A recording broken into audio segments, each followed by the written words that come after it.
in Hutchinson, Kansas today, and I'm going to visit that building right there. That's called the Cosmosphere, and it's like a science and space museum. It's here on the campus of Hutchinson Community College, so you can see the football stadium and track right behind me. I've lived about 40 miles from here for 20 years, and I've never been to this museum that a lot of people rave about. So let's go in and check it out. Once you go in through the entrance to the Cosmosphere, there are some big structures hanging on the wall that you can check out, but mainly this is an area to buy your tickets and go to a few different areas. It's $18 for just like the general admission ticket. There's discounts for military, kids, senior citizens, things like that. And you can pay extra for different exhibits. They have a theater, as you can see there. I think they have a couple different theaters. They have a flight simulator, so you can pay extra for all that. They do have a cafe here and other things like, getting your picture taken and kind of just fun things for kids maybe. And they do actually have a kids section as well.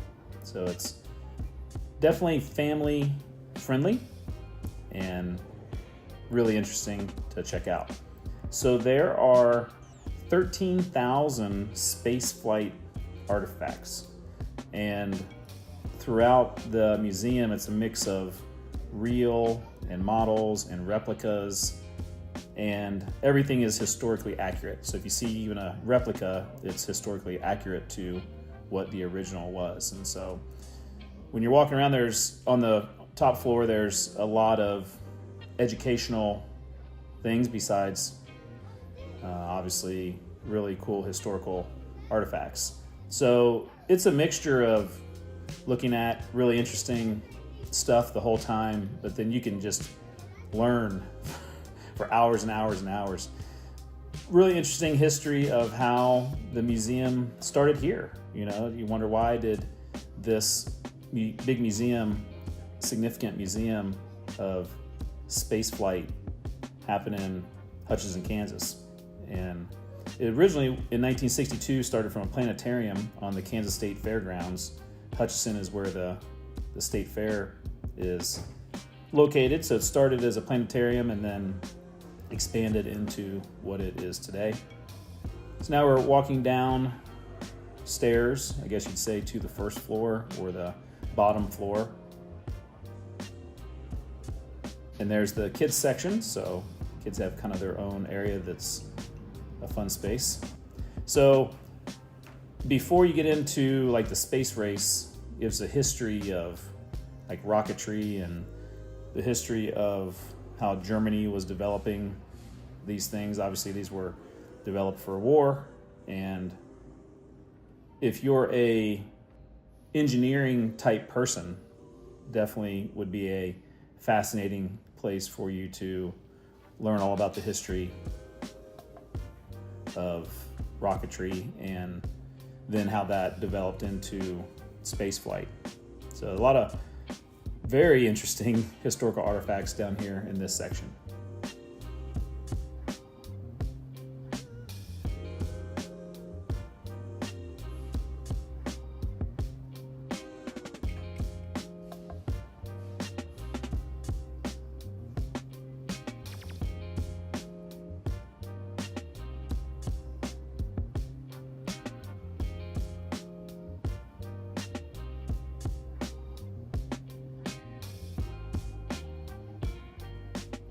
Very sobering map there of all of the places that the V-bomb was dropped and the after effects.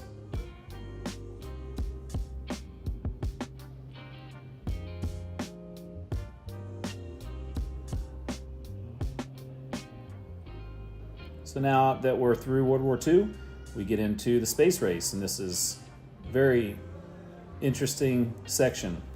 This museum is home to the largest combined US and Russia artifacts in the world in terms of spaceflight. So there's a museum in Washington, D.C. that houses more US artifacts. There's a museum in Russia that has more Russian artifacts, but this is the one that has the most combined.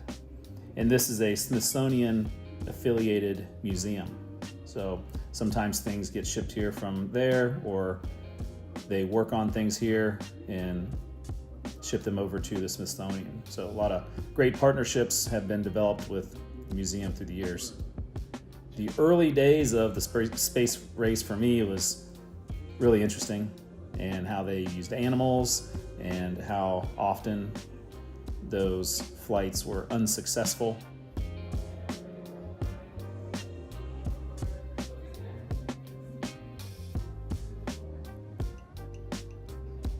Obviously, the political agendas were significant here, and the very interesting Russian posters on the wall, I found that to be fascinating to check out.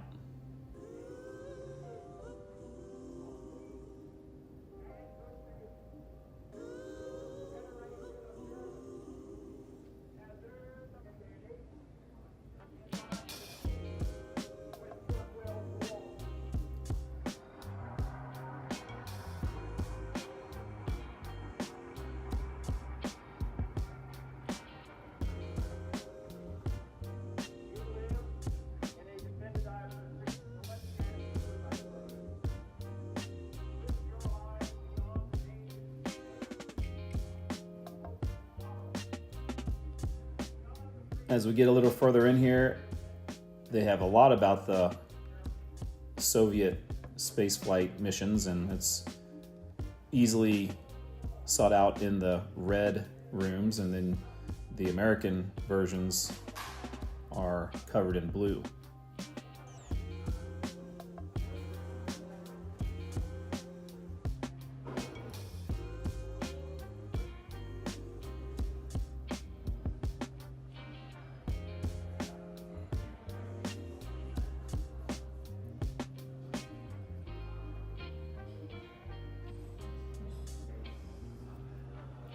And I liked how they had so much information about the Soviet space program, just from a person who's interested in history. I'm interested in all the kind of history, not just American history. And so they definitely had a lot of it here.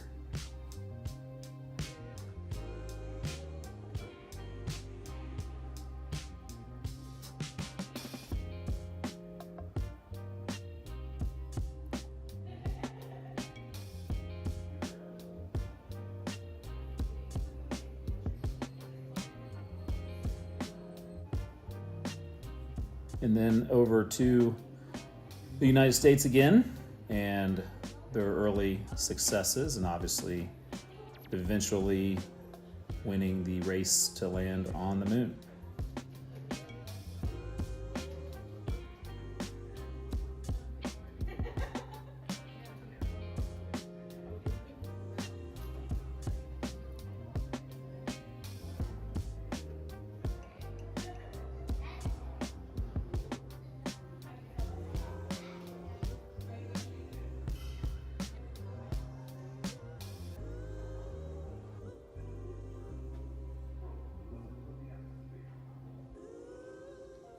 There are just so many things tucked in rooms all around this museum, and believe it or not, I'm only showing you a little bit of it. So there's plenty more to see, so many things to read, and you could spend an entire day, literally an entire day if you wanted to see everything, maybe even multiple days.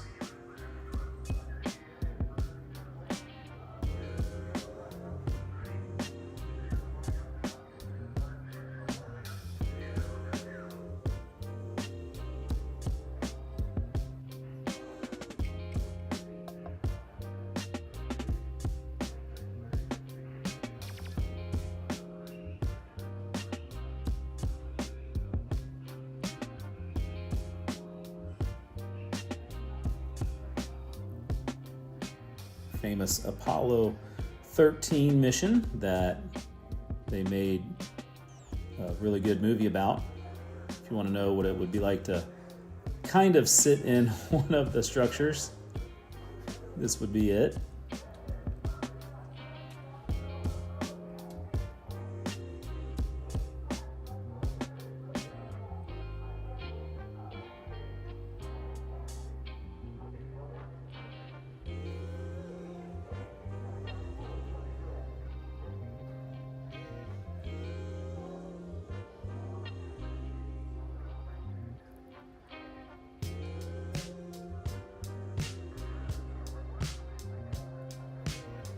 I really like this part of the museum where it has all kinds of cameras and camera equipment, video equipment that they use to film all their adventures and journeys.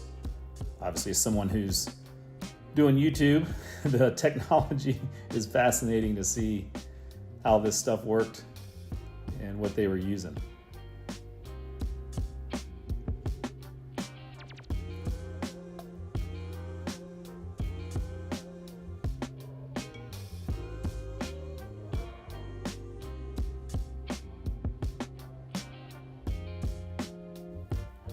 And our last section here is going to be the Apollo White Room. This is where they stood before they got into their structure that would send them off into outer space. And so this is the actual White Room.